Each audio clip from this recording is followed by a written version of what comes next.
Buenas tardes, un saludo muy especial, bienvenidas y bienvenidos a las charlas con la rectora. Hemos sido muy juiciosas, muy fieles. a- Estamos muy agradecidas y agradecidos por la receptividad con que nos han acompañado en estas charlas. Ya vamos a completar la quinta sesión. Esperamos que hayan sido de su agrado, que hayan sido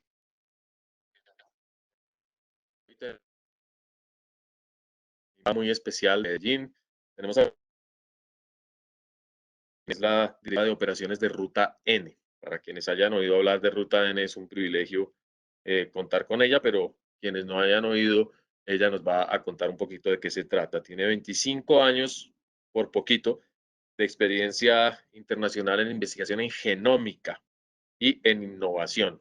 Ha ocupado varios puestos de liderazgo tanto en el sector público como en el sector privado. Es médica general de la Universidad Pontificia Bolivariana de Medellín, tiene máster en genética de París 7 del Instituto Pasteur y su doctorado en Católica de Lovaina en Bélgica. Así que, tema genética, por favor, doctora Catalina. También hemos invitado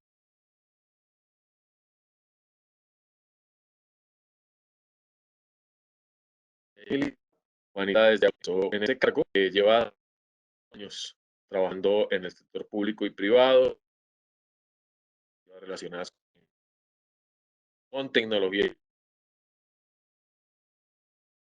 digital, evidentemente ciberadministración, directora de formación digital, gerente de apps.co,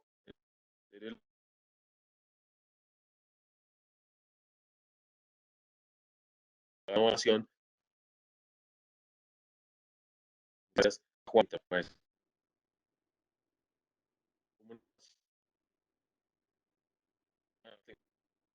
de ciudad y de negocios internacionales. No es común ver ahora con toda estos estudios técnicos específicos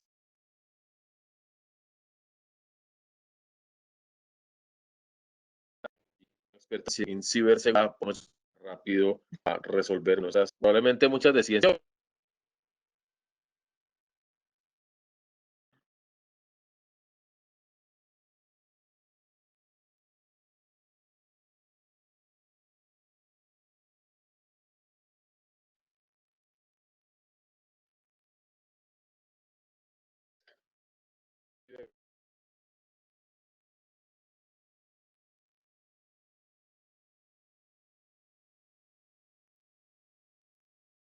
En bajo coronavirus y quería evitar la palabra lucha porque no quiero usar las metáforas militares que están tan en boga para hablar de la guerra contra la pandemia, pero miren, acabé haciéndolo sin quererlo. En todo caso, innovación y coronavirus, Catalina. Bueno, pues Brigitte, ante todo, mil gracias por la invitación a ti, a Juanita. Es un honor estar aquí con ustedes esta tarde. A ver, la innovación tiene en este momento, yo diría, un rol casi protagónico en todo lo que estamos haciendo para controlar el coronavirus en Colombia.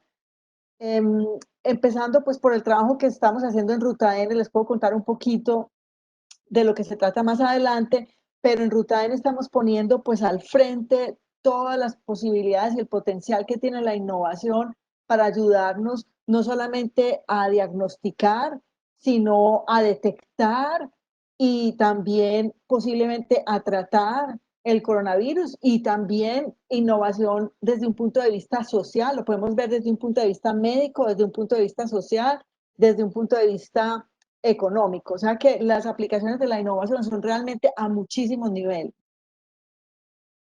Bueno, es muy afortunado que haya una perspectiva integral de innovación, porque normalmente la gente se imagina que la innovación es aquello que se produce en los laboratorios, estas tecnológicas. Juanita.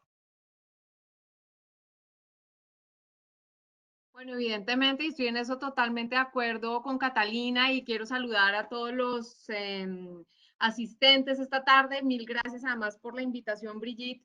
Y yo estoy totalmente de acuerdo con Catalina. Este es el momento de la innovación. Es el momento en que esas soluciones pueden llegar al mercado, porque es el momento en donde la creatividad se vuelve una solución concreta, resuelve un problema en particular y ese es el momento en el que hablamos realmente de innovación. Y además lo que me llama la atención, y lo digo desde la universidad, es que estamos probando que las universidades aún son los sitios en donde estamos a la vanguardia en conocimiento. Y muchas discusiones se están dando también de la mano de las universidades, con centros como Ruta N, con este tipo de trabajo colaborativo que también me parece fundamental en este tipo de iniciativas. Entonces, vemos que acá nos estamos enfrentando a algo parecido a las guerras en donde la técnica, el Estado, la técnica, la innovación dieron un salto muy importante. Y yo creo que eso es lo que está pasando también en este momento. Bueno, toda la experiencia de Juanita en el Ministerio de Defensa, por supuesto, nos ayuda a entender ese vínculo en la carrera para producir nuevas tecnologías, nuevas organizaciones, nuevos métodos de afrontar las dificultades. ¿Qué aspectos positivos realmente se ven ya de este proceso de innovación en la lucha contra el coronavirus? Juanita, si quieres continuar y profundizamos ahí y luego le doy la palabra a Catalina. Bueno, es muy duro hablar de las cosas buenas que tengan estas situaciones. Digamos, estamos todos en una situación nueva, bastante difícil, nueva pues para una generación completa que nunca había vivido en una situación de estas. Positivo que realmente estamos logrando trabajar en equipo. Positivo que estamos teniendo recursos para la innovación, la investigación y el desarrollo que antes no estaban disponibles y que ahora se agilizan. Entonces yo les quiero dar un ejemplo en particular. La necesidad de protección de nuestros médicos hizo que los Makers Colombia andaran con una iniciativa para imprimir en 3D las caretas, el proyecto Salvar Vidas, y estaban haciéndolo de una manera pues muy con las uñas, ellos con sus impresoras 3D, y han logrado muchísimo apoyo, por ejemplo, apoyo de la Universidad de Ann, porque uno de los voceros de este grupo es alumno nuestro, Brian Torres, que además me hace sentir muy orgullosa porque nos hizo movernos y nos dijo, oiga, hay esta opción, y nosotros pasamos de un día para otro, porque las decisiones se toman más rápido, a que pasáramos de tener 2 impresoras trabajando en esto de la universidad a tener 8 en la casa de los alumnos, a que hiciéramos un trabajo colaborativo, cuidándolos a ellos también, y a pasar de 30 caretas que podían entregar ellos en una semana a en un mes entregar 2000. Entonces yo creo que esas son las cosas que en este momento pueden ser importantes, que pese a todas las discusiones desde el punto de vista económico y todo eso, después de esta pandemia y lo que va a quedar después, es un impulso también a la tecnología, porque necesitamos conectar a la mitad de la población mundial, porque necesitamos que ahora sí empecemos a hacer, pues con juicio, pruebas de 5G, porque nos hemos dado cuenta que ya la barrera entre lo digital y lo análogo no existe y que tenemos que prepararnos justamente para eso.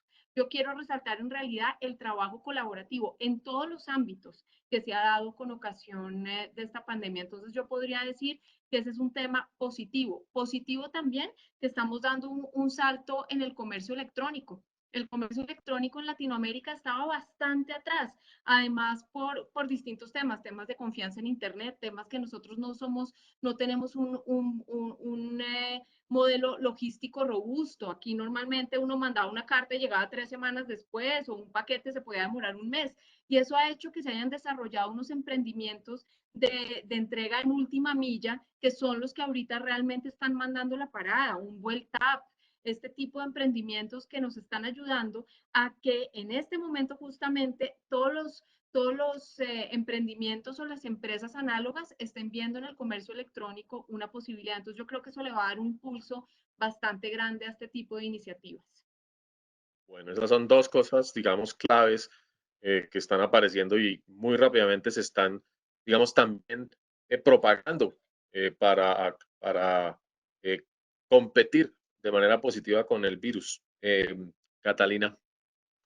A ver, nosotros desde el punto de vista de Ruta N tenemos varias cosas. Primero, pues Ruta N, para los que no lo conocen, es una entidad que se creó hace 10 años acá en Medellín con apoyo de la alcaldía, pero que fue gestada a partir de un grupo que se llama el Comité Universidad, Empresa, Estado. Y ahí vemos realmente, yo creo que lo que decía Juanita también, y es la importancia de la interacción de estos actores de la empresa privada, de las universidades, del Estado, que es lo que estamos precisamente viendo ahora, pero a la N potencia con todo lo del coronavirus. Entonces, Ruta N se crea para avanzar la innovación y para utilizar la ciencia, la tecnología y la innovación para mejorar la calidad de vida de los ciudadanos a todos los niveles.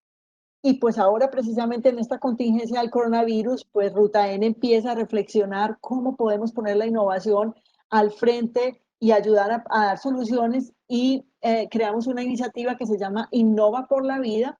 Innova por la Vida tiene cuatro aspectos. El primero es, digamos que hay dos que son más en el campo de la prevención y dos que son más por el lado del tratamiento.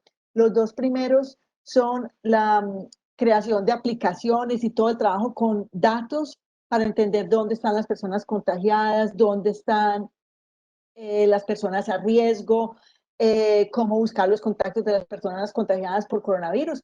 Todo esto hecho en colaboración entre el sector público, el sector privado, las universidades, el Estado y la empresa privada. El segundo aspecto, las pruebas, que podemos hablar luego más en detalle, pero realmente avanzar nuestra capacidad de hacer las pruebas. El tercero, los ventiladores. Tal vez algunos de ustedes habrán visto que ya hay 3 prototipos y como decíamos ahora, se han hecho los prototipos en colaboración con la Universidad de Ana aquí, con la Universidad de, pues la Escuela de Ingenieros de Antioquia, la Universidad de Antioquia. Son realmente interacciones muy productivas entre el sector público, el sector privado y pues las empresas tanto pymes como grandes empresas como ACEP, como ISA, que ha aportado un montón a esto. Y el cuarto aspecto es todo lo que son insumos hospitalarios, pero entonces venga, démosle a la creatividad y a la innovación aquí también, como decía Juanita, utilicemos impresoras de tercera dimensión para hacer las caretas. Tenemos un proyecto ahora que utiliza las impresoras de tercera dimensión para hacer los hisopos que se usan para tomar la muestra del COVID. Y bueno, en realidad yo diría que mágico ver la velocidad a la que hemos sido capaces de movernos entidades como Ruta N a veces que son lentas y que tienen procesos bien complejos, que hemos sido capaces de mover esto muy rápido, de tener un apoyo, pues yo diría casi incondicional del sector privado y de ir igual con la gobernación, con el gobierno nacional y con la gobernación de Antioquia y la alcaldía y pues todos juntos realmente avanzando en este camino de la innovación.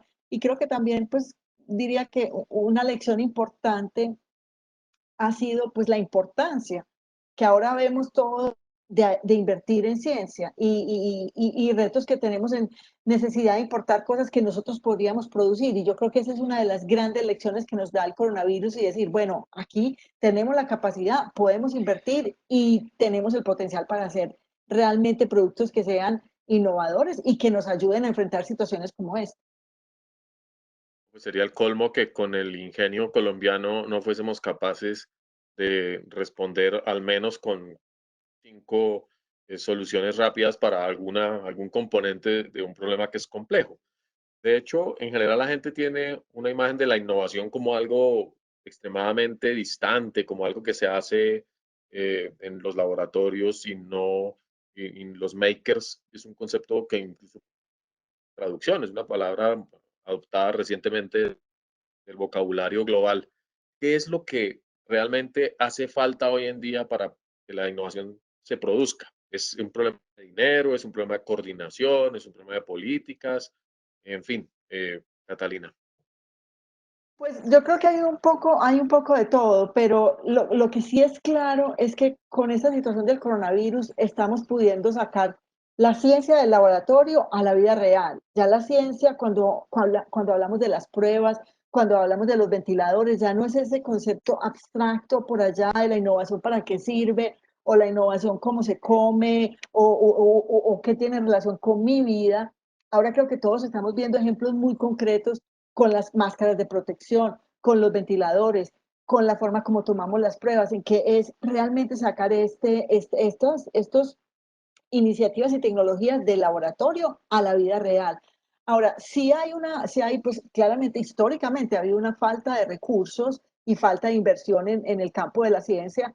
Por ahí circulaba en los medios un chiste que decía los miles de millones que se le ha pagado a los futbolistas por mes y ahora, y los 2.000 euros, creo que eran en España, los 2.000 euros que le pagan a un científico, pues si ahora tenemos que resolver los problemas del coronavirus, de pronto llamamos al futbolista, porque pues hemos pagado millones y millones y millones en los deportes, en el entretenimiento, Hollywood, todo eso.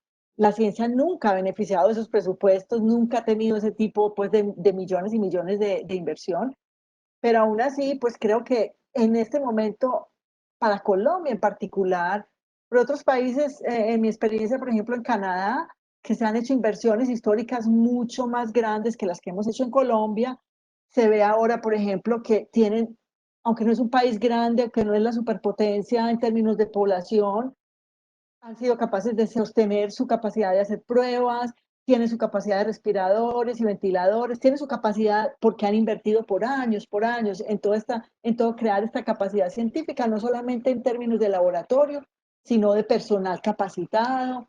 En Colombia todavía pensamos que hacer un PhD, la única carrera posible después de un PhD puede ser, en la mayoría de los casos, ser profesor de la universidad. Hay muchas otras opciones que creo que estamos empezando a descubrir también con esta contingencia del coronavirus.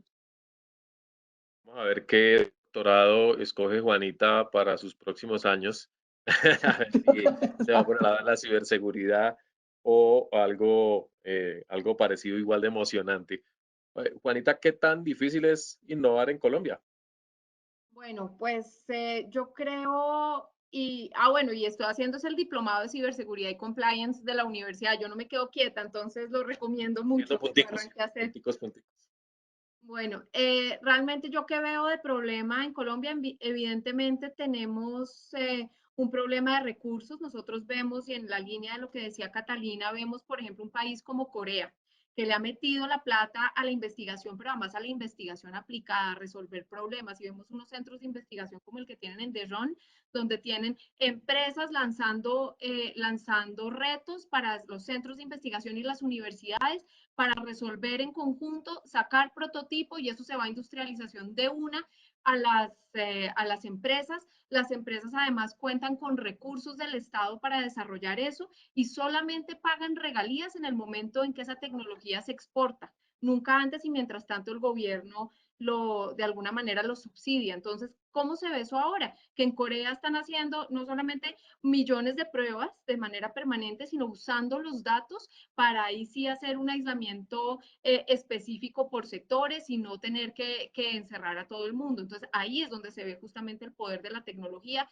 gran uso de tecnologías de avanzada, big data, inteligencia artificial para la toma de decisiones que yo creo que es fundamental.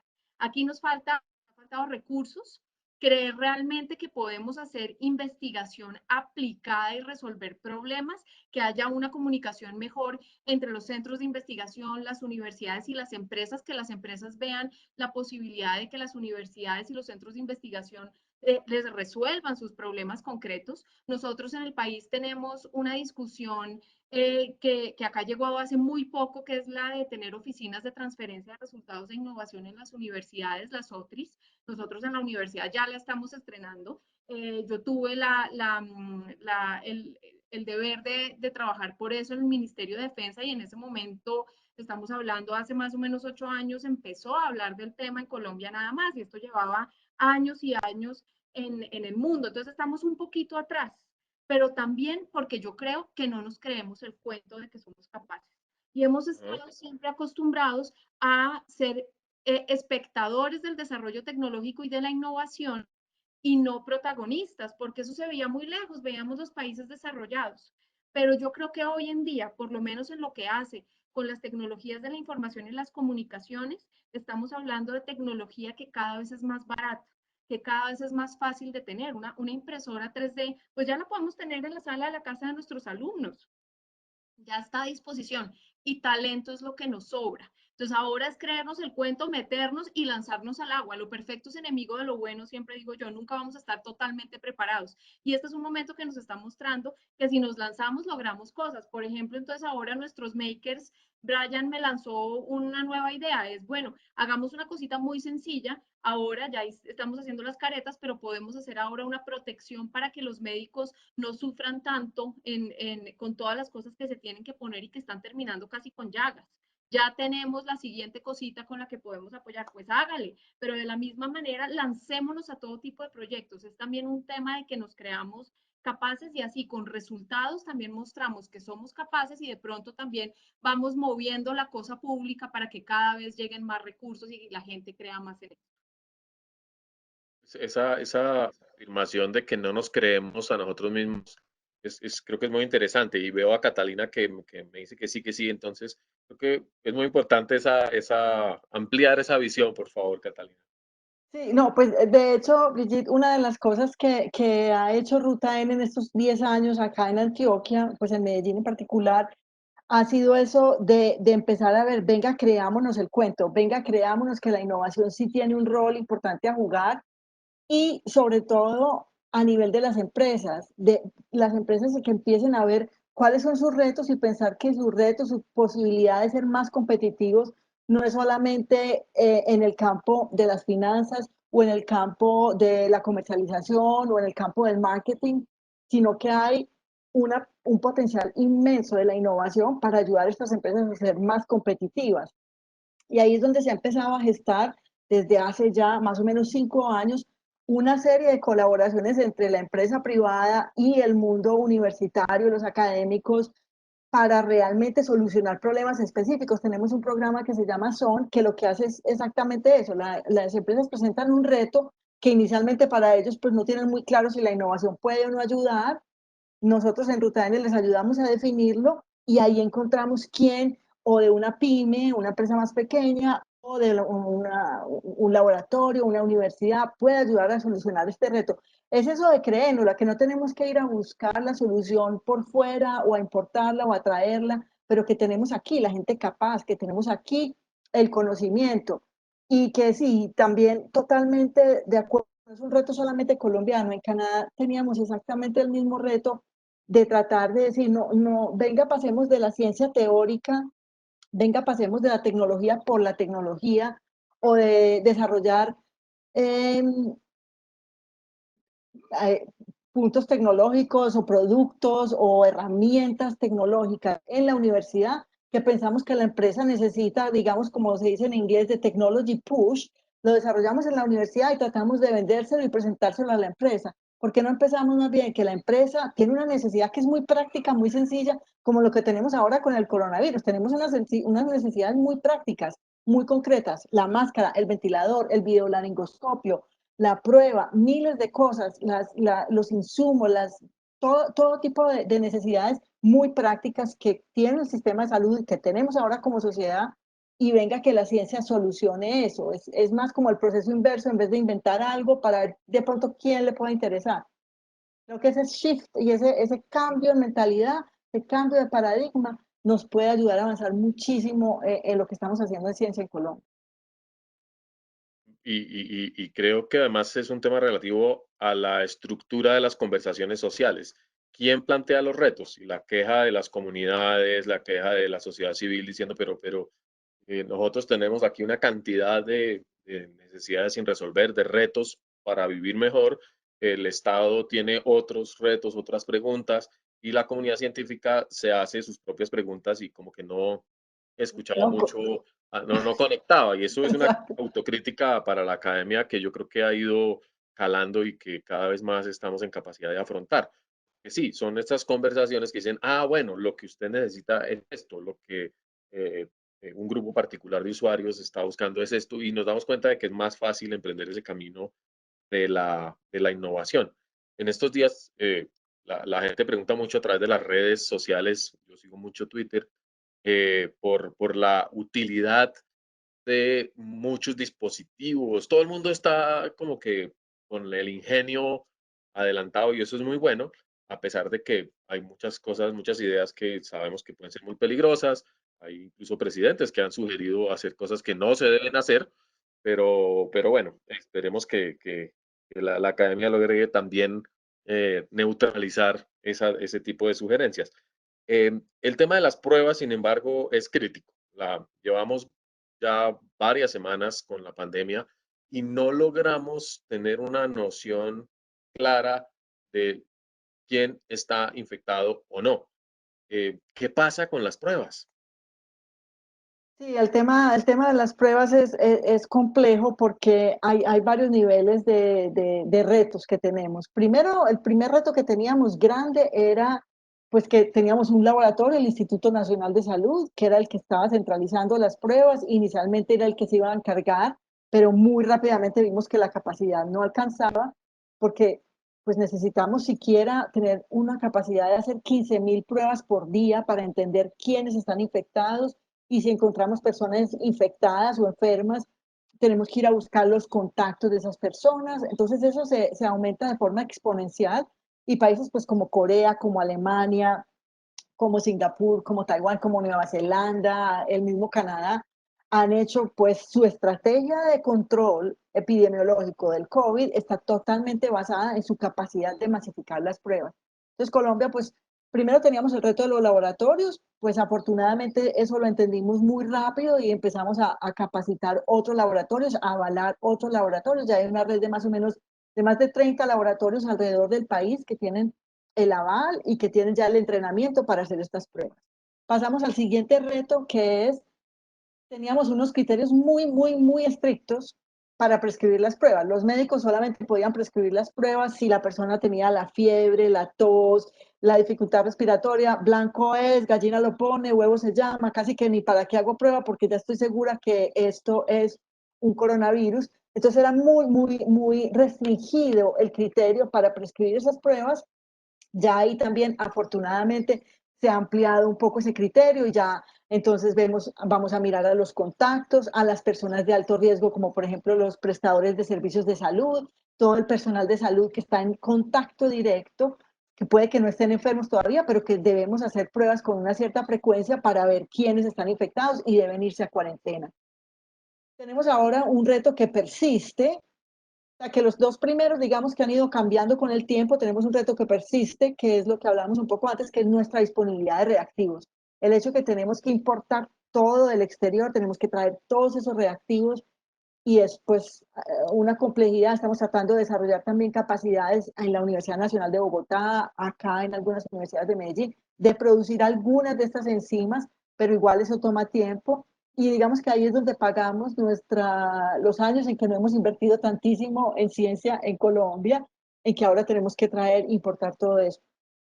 Hablamos de muchos números, pero pues en realidad es un poco preocupante ver que dentro de América Latina, si no nos comparemos con Singapur o con Corea del Sur, que han sido pues ejemplares en cómo han manejado, comparémonos con América Latina y estamos más atrás que Chile, estamos más atrás que Perú, estamos más atrás que Panamá, estamos más atrás que Costa Rica, estamos bastante atrás en nuestra capacidad. Si pensamos en pruebas por 1.000 habitantes, países, algunos países como Perú, como Chile, están a 6, 8 pruebas por 1.000 habitantes. Nosotros todavía estamos a 1.7 pruebas por 1.000 habitantes. Nos falta realmente aumentar esta capacidad para que podamos entender realmente dónde están los infectados. Si hablamos en un momento dado, hablamos de cuarentena inteligente, el presidente Iván Duque habló de cuarentena inteligente, que es lo que muchos países han hecho. Lo que ha hecho Corea del Sur es que ellos no están todo el mundo encerrado. Ellos están en cuarentena, las personas que están infectadas las detectamos con Big Data, tenemos forma de hacer una geolocalización y una trazabilidad, pero la esencia de eso está las pruebas para saber que la persona está infectada. Por eso es tan importante dentro de nuestro concepto de reactivación económica el poder aumentar esta capacidad de hacer pruebas para entender quién puede salir a trabajar y quién se debe quedar en cuarentena. Pues ojalá que pudiéramos desde el sector privado también contribuir con ese proceso de adquirir, validar y desarrollar pruebas porque pues tenemos una responsabilidad específica con nuestros empleados, con las familias de los empleados y también la posibilidad de estratificar y segmentar un poco ese universo tan gigantesco de personas potencialmente infectadas. Pues no vamos a poder nunca tener a partir de muestras al azar un buen panorama de esta situación. Ahí hay un tema que surge que es el del el manejo de datos, el Big Data. Y Juanita es también experta en el tema de análisis de datos y de construir modelos a partir de eso. ¿Cuáles son los retos que tiene una universidad, que tiene un país en el tema de gestión de información para toma de decisiones, bien sea de defensa, bien sea de salud, bien sea ambientales como los que tenemos nosotros? Pues yo creo que ya tenemos la capacidad, digamos, de talento. Nosotros ya tenemos personas en la mayoría de las universidades, muchísimos científicos de datos. El país ha venido trabajando en capacitarlos. Ha habido convocatorias del Ministerio TIC muy recientes en donde se ha tratado de hacer un énfasis en esta línea. ¿Qué nos hace falta? Información. Nos hace falta esos datos para volver la información. Perdón, nos hace falta. Entonces, por eso son buenas las iniciativas como la aplicación Corona App que sacó el gobierno nacional. Son buenas esas iniciativas para tener cada vez más datos que se puedan volver a analizar y finalmente volver información para la toma de decisiones. Estamos ahora en un problema que siempre ha estado entre habeas data, entre la seguridad de esta información, realmente el que la estemos cuidando y un momento en donde necesitamos conocer un poco más de la información de las personas para poder tomar decisiones. Entonces, normalmente esta siempre ha sido una dualidad que ha existido en el mundo de la ciberseguridad. ¿Qué prima? ¿La seguridad o que esté cuidada la información de las personas? Y siempre ha ganado, pues, que realmente esté cuidada la información de las personas. Hoy por primera vez vemos países que están diciendo, pues no, a mí me interesa más esto. Y no estoy hablando, digamos, de China, que siempre ha estado más por este lado. Ese no es, pero la gente misma está diciendo, yo prefiero de pronto estar sano y prefiero poder ir a trabajar y prefiero que usen mis datos y mi información sensible por primera vez para esto. Entonces, no estoy diciendo que acá se esté usando, estoy diciendo que por primera vez desde el punto de vista teórico, la gente está diciendo, bueno, de pronto no me siento tan mal con que sepan un poquito más de mí si esto va a llevar a que estemos de pronto más sanos y más seguros. De todas maneras, hay todas las formas posibles de anonimizar datos, pero para que esto tenga sentido tenemos que tener es una cantidad de datos grandísima. Uno no puede anonimizar 3 datos porque ahí definitivamente va a saber de quién es la información.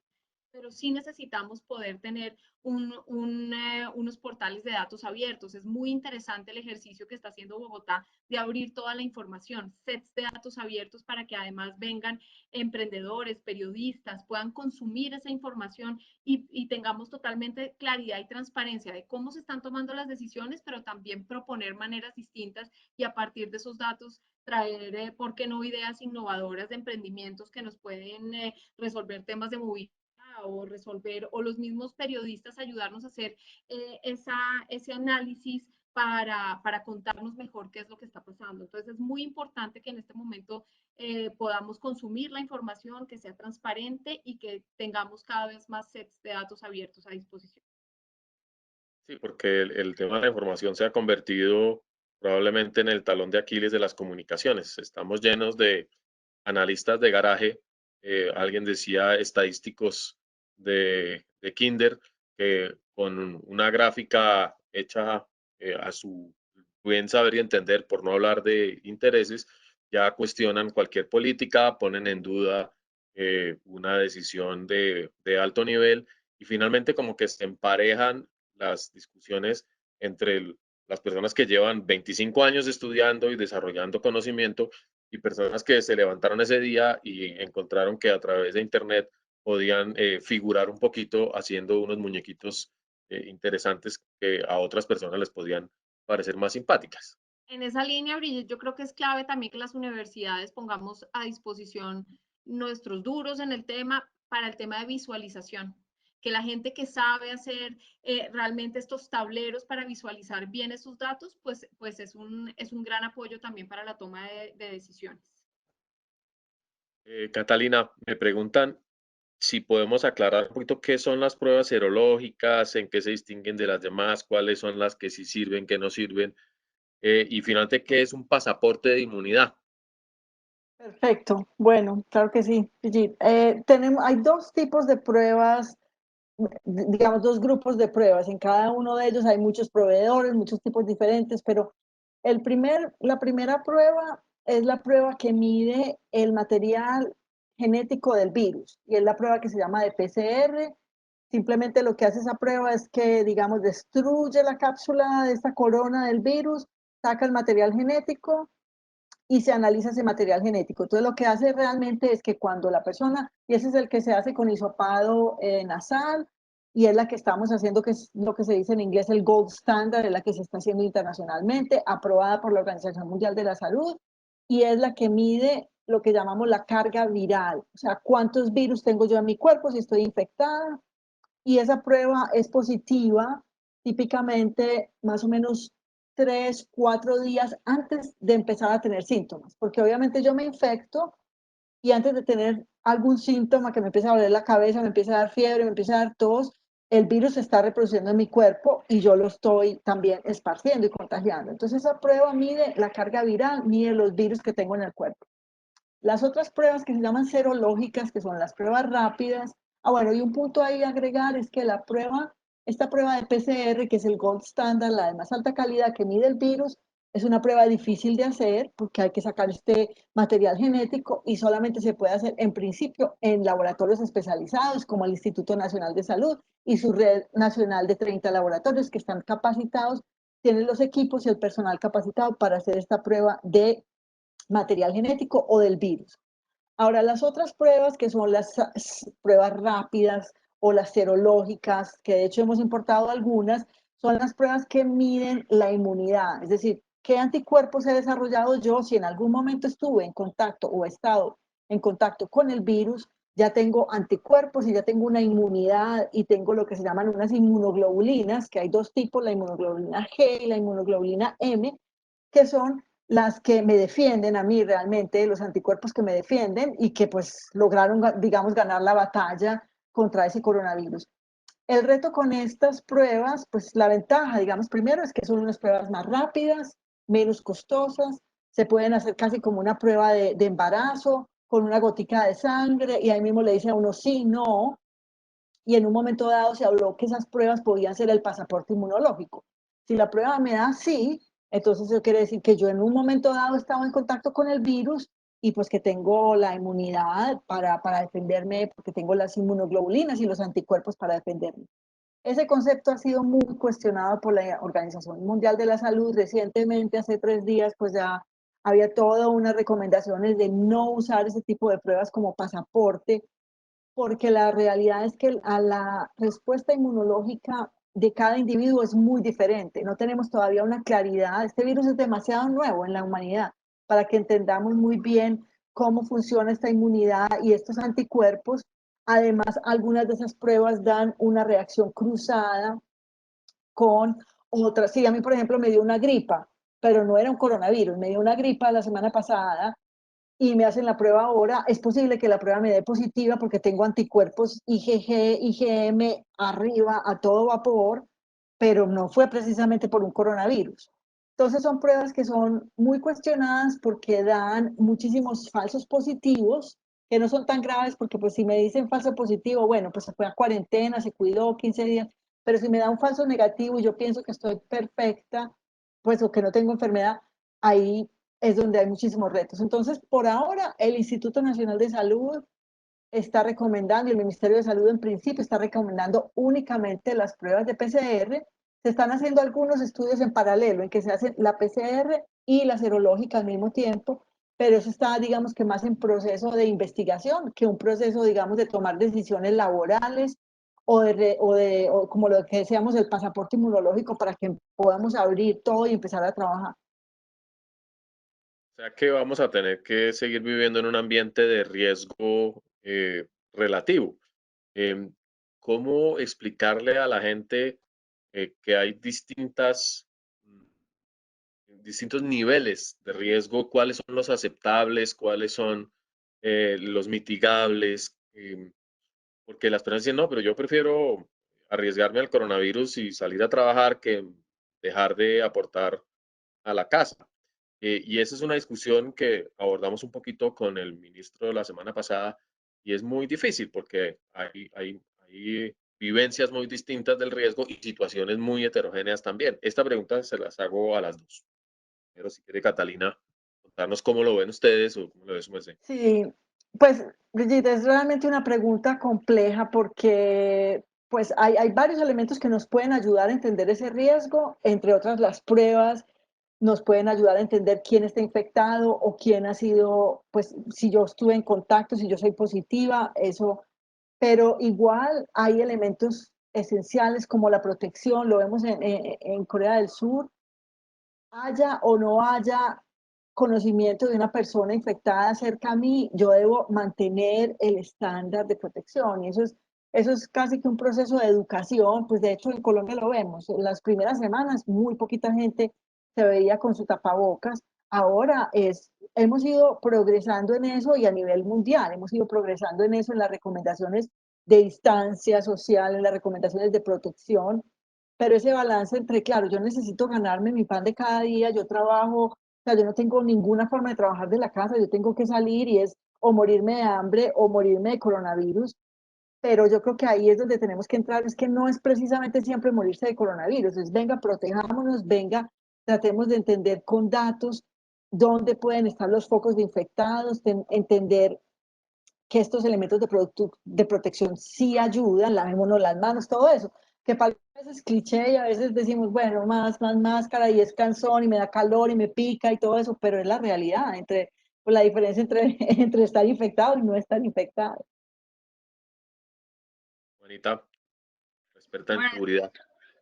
en esa línea, pues ya estamos empezando a ver también, pues una serie de brotes de conflictividad social, pues porque la gente está pasando por un muy mal momento. Entonces, hay que balancear evidentemente el tema de contagiarse con el tema también de, pues la gente tiene que comer y o morirse de lo uno o morirse de hambre. En algunos sectores estamos hablando ya así. Entonces, yo creo que es muy importante proyectos, por ejemplo, como el del PNUD, en el que está participando la universidad, la OPS, los makers también, la vicepresidencia de la República, de tratar de buscar opciones para que la gente pueda trabajar de la manera más segura posible y que se puedan reactivar algunas industrias y que se hagan de la mano en una conversación permanente entre el sector privado y que realmente empecemos con las industrias que tienen que arrancar ya, como todo el tema de la industria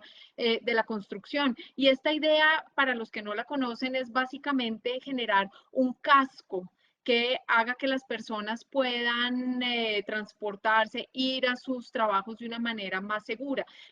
Máscara entonces nos protege hasta aquí, por los ojos también podemos infectarnos, entonces aquí la idea es tener algo que nos permita trabajar de una manera más segura y entonces se hizo una convocatoria para que los emprendedores, las mismas empresas de plástico, quien quisiera pudiera proponer ideas innovadoras. La ANDI hace parte muy importante también de este proyecto, con muchas de sus empresas que están diciendo estamos listos para producir. Entonces eran 3 categorías, una para protección de los pacientes, una para protección de los médicos y una para los ciudadanos en general que se tenían que mover. Esa fue la propuesta que tuvo, la parte de la convocatoria que tuvo más propuestas y yo creo que ese tipo de cosas son muy importantes. Hasta que no tengamos realmente la vacuna, que ahorita pues Catalina nos contará si esto de que de pronto en septiembre ya ahí se tiene algo por parte de la Universidad de Oxford o no, o el año y medio de los que están hablando, tenemos que recurrir a ese tipo de modelos,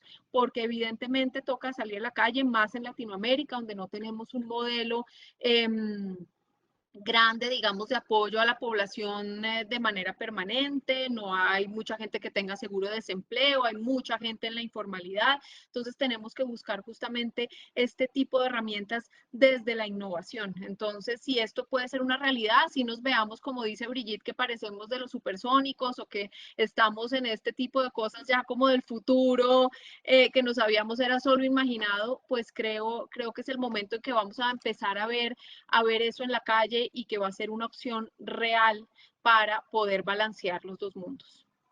Cada vez más extraterrestres en nuestra propia tierra.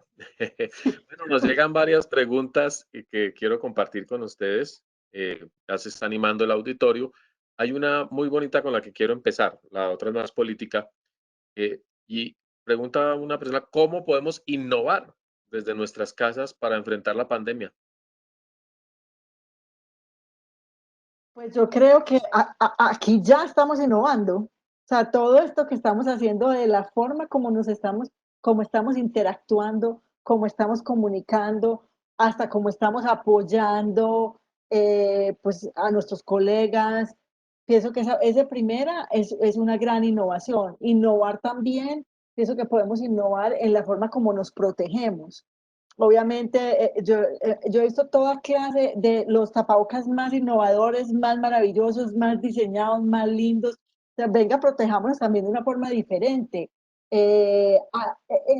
Innovar en la forma como nos relacionamos. Nos estamos ya relacionando, muchas cosas se hacen virtuales, pero empecemos a mirar el mundo. El mundo posiblemente no va a ser el mismo después del coronavirus, muchas cosas van a cambiar y cada uno de nosotros no es solamente la gran innovación del ventilador o de la máscara, sino de la vida cotidiana, de aprender a hacer las cosas de una forma diferente. Juanita. Bueno, yo creo que también podemos apoyar de distintas maneras. Yo creo que podemos innovar también en nuestro día a día, tratando de ser un poquito más sostenibles. Yo creo, y eso es una enseñanza que me ha dado a mí entrar a la Universidad de AN y trabajar todos los días con alguien como Brigitte Batiste, es darnos cuenta que nosotros también podemos dar un pasito y alguito de parte nuestra. Entonces, empezar a aprender a reciclar nosotros mismos. Yo creo que esto también es un momento en que el planeta nos está diciendo, oiga, se pasaron un poquito y todos lo tenemos un poco claro. Entonces, tratemos de consumir mejor. Estamos cambiando también nuestros modelos de consumo. El otro día hicimos un webinar justamente para hablar de moda sostenible. De verdad necesitábamos comprar tanta ropa de esta moda, de este fast fashion que llaman esa idea de que cambian y lanzan 10 colecciones al año y entonces uno tiene que estar consumiendo todas esas cosas todo el tiempo.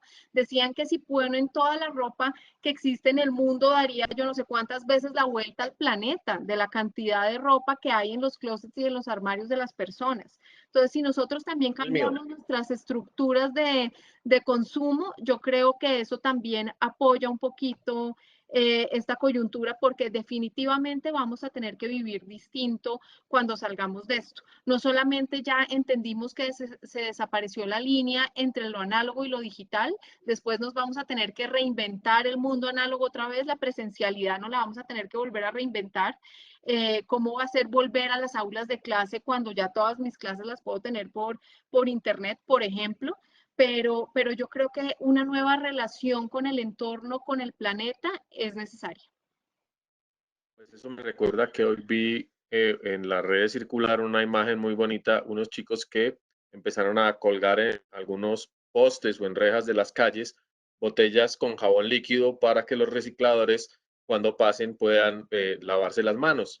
Y creo que eso es una Genial. respuesta absolutamente ingeniosa para ayudar a personas muy expuestas a enfermarse. Yo creo que pensar en las necesidades de los demás también es un elemento fundamental.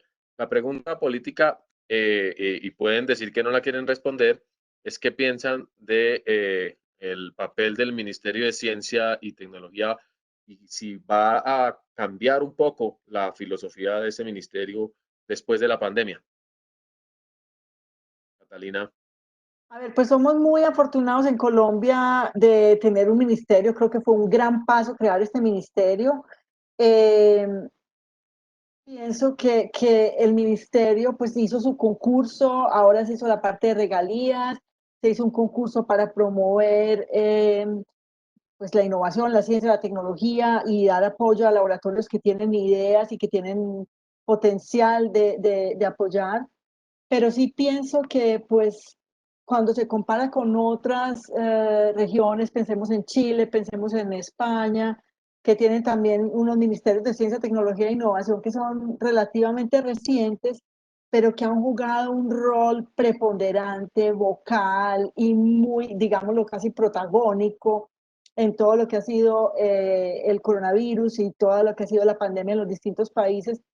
Pienso que acá todavía estamos tal vez por lo nuevo y bueno, por la historia de este ministerio, que hemos estado un poco tímidos en el rol importante y mucho más, yo diría, protagónico que debería jugar. O sea, en mi forma de ver, debíamos tener el Ministerio de Salud, de la mano, trabajando, o sea, casi que los reportes debían ser tanto el ministro de Salud como el ministerio, pues la ministra de Ciencia, que debían estar de la mano sentados buscando las soluciones y buscando cómo la ciencia la podemos avanzar, aunque estemos en algunas áreas más bien en pañales, pero tenemos, de hecho estamos haciendo un montón de cosas a nivel de tratamientos, a nivel de pruebas, a nivel de posibles formas de detección, pues puramente científicas. O sea que pienso que ahí sí tenemos todavía un paso más que dar en mostrar la esencia y lo mucho que puede aportar ese ministerio en esta crisis.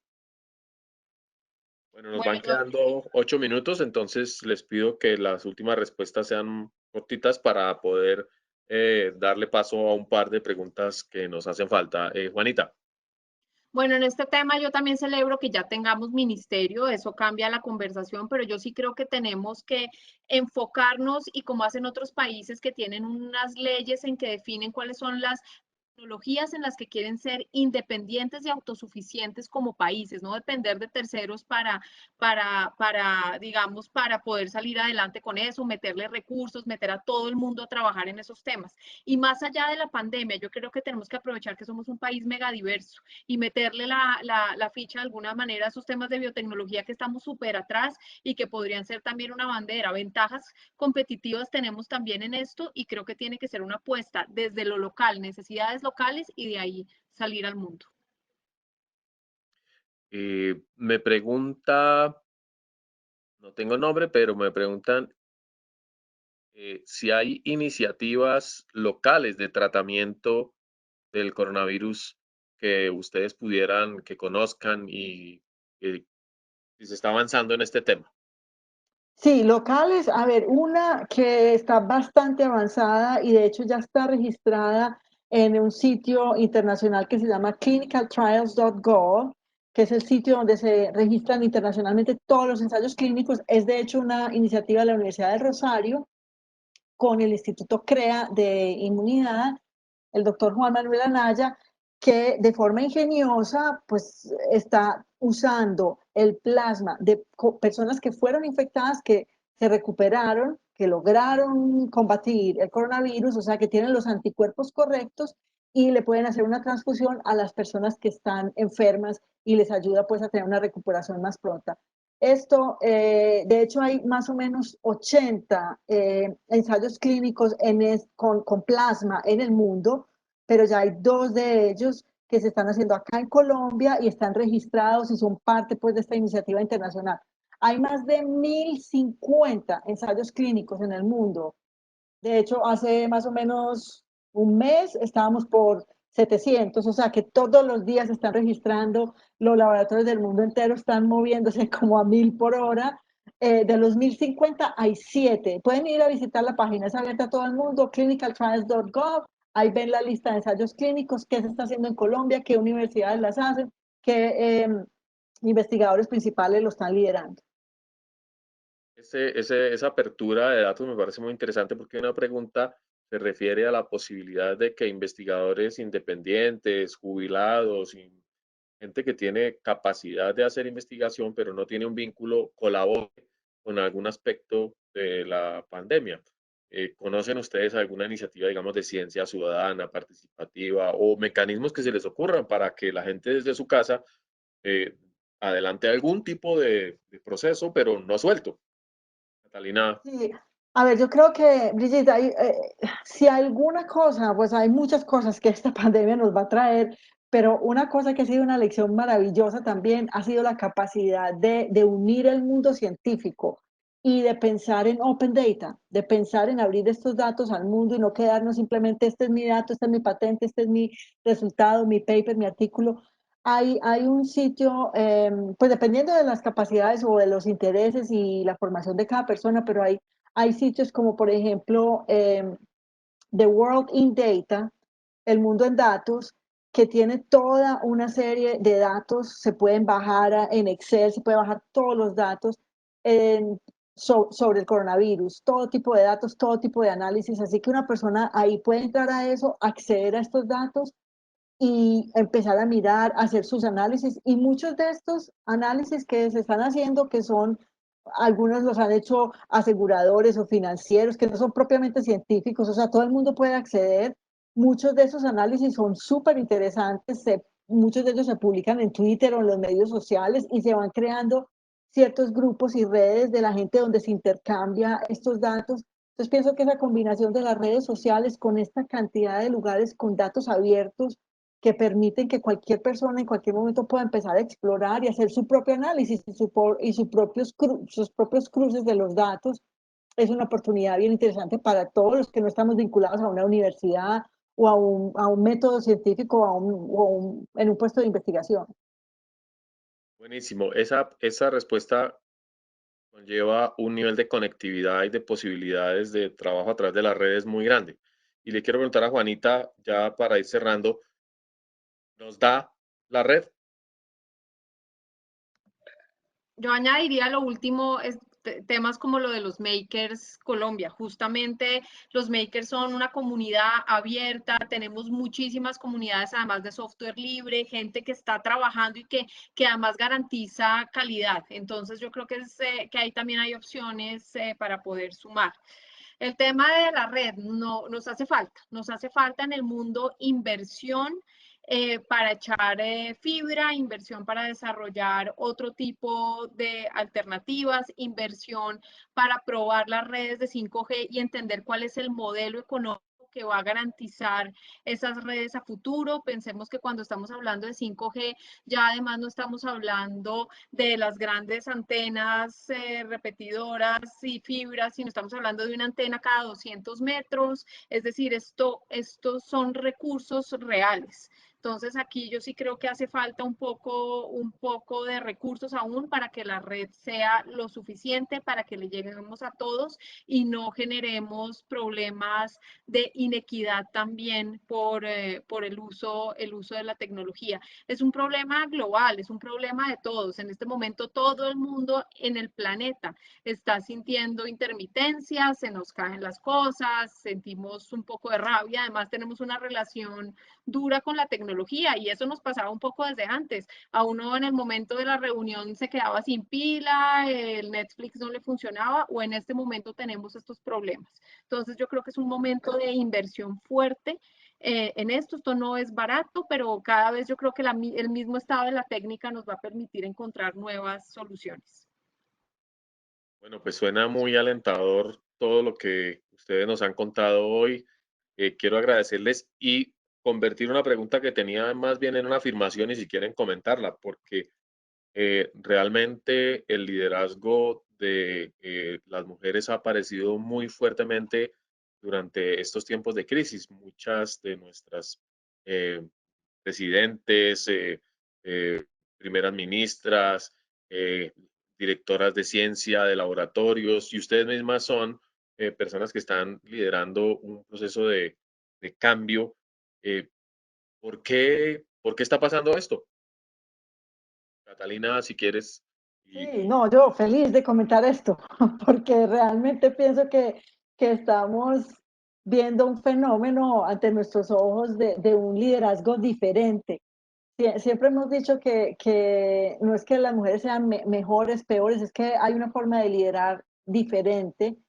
Y pues en el cuento que hablamos siempre de la equidad, no es decir, venga, somos iguales, no, es que tenemos las mismas posibilidades y podemos acceder a las mismas cosas, pero lo hacemos de forma diferente. Y aquí yo creo que no, hemos ilustrado, hemos visto cómo Nueva Zelanda, cómo Dinamarca, cómo Angela Merkel en Alemania, como, bueno, nuestra misma alcaldesa en Bogotá, como, por ejemplo, en Canadá, las personas que están dando los reportes casi en cada una de las provincias, 5 de estas personas son mujeres que han mostrado varias cosas que creo que tienen en común. Una es una forma porque entre esta crisis, pues hay una parte que es esencial, que es los datos, es hablar con datos, hablar con números, hablar con los datos concretos.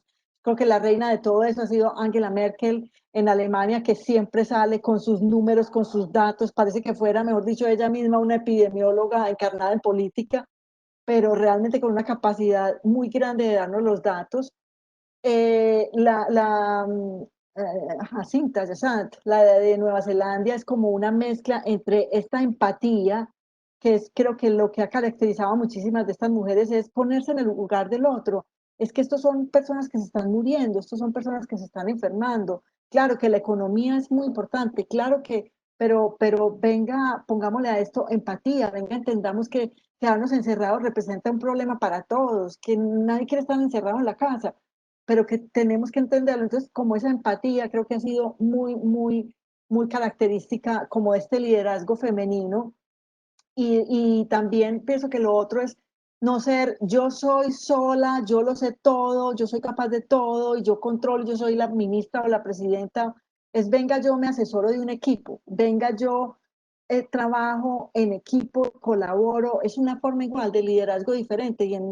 Cuando vemos algunos de los otros líderes mundiales que recomiendan ciertas prácticas sí, que son totalmente cuestionables desde el punto de vista científico, los vemos que totalmente la antítesis de eso. No, es cero empatía, es cero ciencia, es cero datos y es cero venga, trabajemos en equipo. Entonces yo creo que esto nos ha abierto como los ojos a un mundo de liderazgo femenino muy diferente. Juanita. Bueno, sí, a mí este tema me encanta también y yo simplemente quisiera muy rápidamente, en la misma línea de Catalina, pues decir que aquí se juntan realmente dos temas culturales. A nosotras siempre nos dijeron que no éramos lo suficiente para ciertos papeles. Entonces yo siempre he dicho que nosotras tenemos un síndrome del impostor, no nos sentimos lo suficiente. Entonces como no nos sentimos lo suficiente, no tenemos problemas en decir, oiga, yo no, de esto no sé, e ir y buscar al experto y de estudiar el triple y de prepararse el triple, pero además justamente ir y buscar a estas personas que nos van a ayudar a tomar las mejores decisiones. Entonces todas están trabajando con los expertos, con los científicos, trayendo al equipo, trabajando en equipo, como mencionaba Catalina, pero es porque siempre nos han dicho, y yo creo que es en este momento en donde justamente eso se vuelve una oportunidad y un valor agregado. Pero por otra parte, siempre nos han dicho que nosotras servimos es para cuidar a los demás, y creo que eso es bueno. Y justamente como nosotras siempre estudiamos carreras de cuidado, y entonces está perfecto cuidar a los niños y somos las encargadas de cuidar en nuestras casas y a los mayores, pues eso justamente es lo que genera la empatía que está mencionando Catalina, pues que se lidera de una manera distinta, donde no nos importa tanto la generalidad, sino realmente buscamos ponerle cara, encontrar las historias, entender a las personas a las que les estamos llegando con las políticas públicas. Pues creo que no hubo mejor manera de concluir esta conversación que con ese descubrimiento, esas afirmaciones acerca del cambio tan importante que está teniendo la sociedad en este momento. La innovación como respuesta a retos, la innovación como preocupación y cuidado por los demás, la innovación como una expresión de la responsabilidad de la academia y del Estado. Quiero agradecerles muchísimo a Catalina y a Juanita por su tiempo, por su contribución a este diálogo. A quienes quieren conocer más de Ruta N, pueden, creo que fácilmente googlear el nombre, Ruta N, y Catalina López aparece en todas las redes, en LinkedIn, aparece en las páginas, incluso, no sé si Catalina tiene Twitter, pero Ruta N sí. Y Catalina Juanita, también. bueno, perfecto. Aunque tiene muchos o muchos homónimos, yo he visto. Juanita, por supuesto, en la Universidad de AN, en la Vicerrectoría de Innovación y Sostenibilidad. A todas, a todos, manténganse cuidados, cuiden a los demás y nos vemos en 8 días, creo que con Diana Uribe, conversando sobre los viajes de la mente para liberarnos un poco de la noción de que estamos encerrados. Muchas gracias y feliz tarde. Gracias a todos. Hasta luego, muchas gracias. Gracias.